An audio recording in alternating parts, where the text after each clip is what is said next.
भैया हो बहुत प्यार दिए आप लोग, लव यू सबको। गाना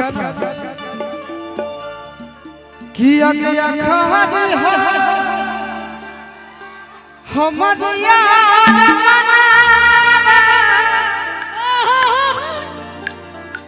तू एक बेरी बात कर लगे। बाप रे बाप, ये गाना हम भी कभी कभी सुनते तो हम भी रोते हैं अकेले में बैठे, क्योंकि मेरा भी हम भी नौजवान है ना, मेरा भी टूटो है, टूट चुका है कहीं ना कहीं, और पैकेट गरम है क्या ना किया गया खानी हो हमारे यार मनावा तू एक बेरी बात कर लगे। किया के सोना यारावा भरती पटनावा में आके मुलाकात कर लगे।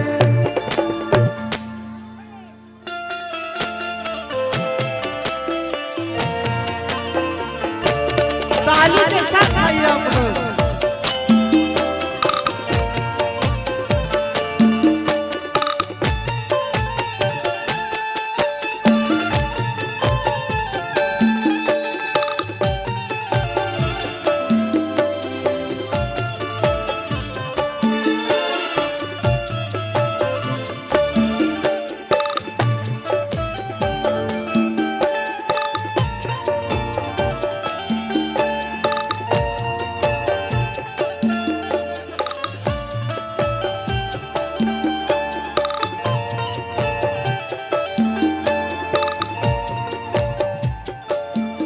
हो गया खानी हो हमारे यार मनावा तू एक बेर बात कर लगे।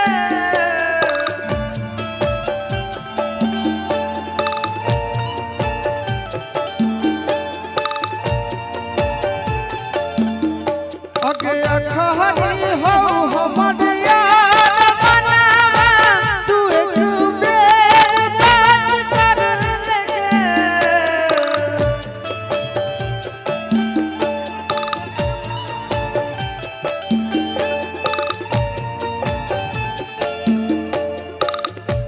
भैया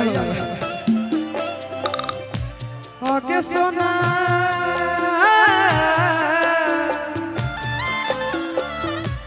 आगे सोना यारावा हो भरती पटनावा में आके मुलाकात कर लगे।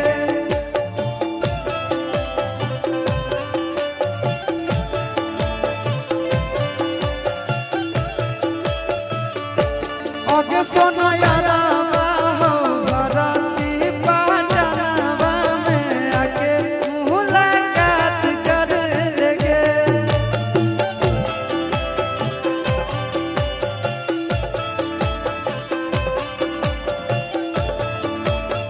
ये भैया भैया हम भी कभी कभी बहुत रोए हुए हैं। ब्याह शादी तो हुआ है, सब कोई जाने रहे हैं, लेकिन बहुत दिल तोड़े हैं, लेकिन बहुत जोड़े भी हैं, है कि नहीं? लेकिन सही में जब दिल टूटा तो दिल से आवाज एक ही आ रहा है, क्या आगे या खानी हो हमारे यार मनावा तू आगे।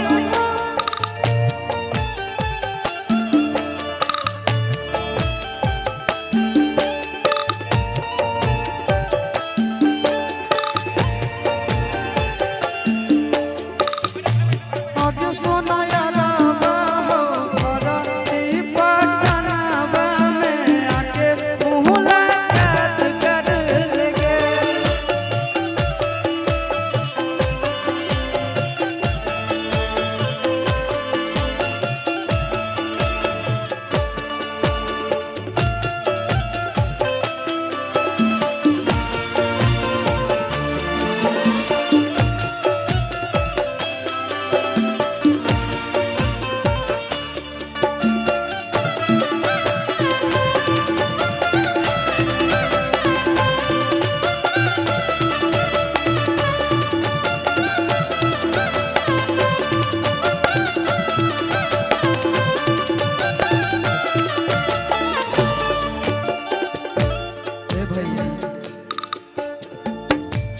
धोखा भले ही मिले लेकिन उम्मीद अभी तक है। क्या चीज का? आगे मोरे घर पनिया पिलाई दी है जान के।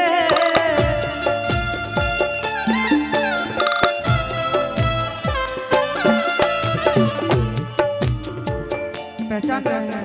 हेलो हेलो मिनी एंटरटेनमेंट के ऑनर, इन्हीं के चैनल से गाना रिलीज हुआ था यरवा और भर्ती पटनवा।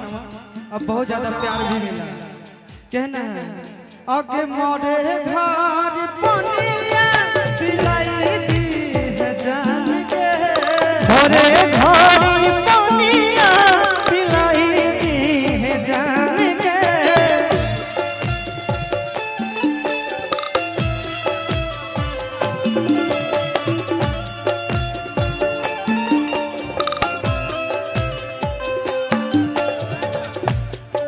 आगे कखनो ढाई दी है टूटा गई जब प्राण के।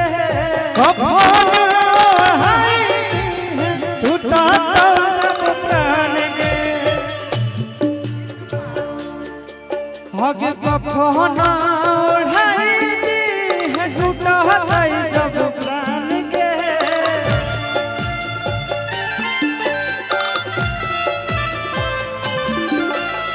ये भैया लास्ट में हम भी कह दिए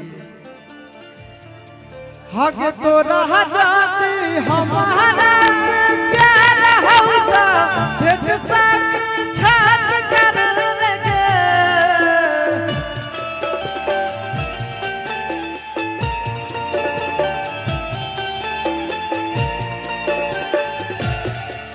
आगे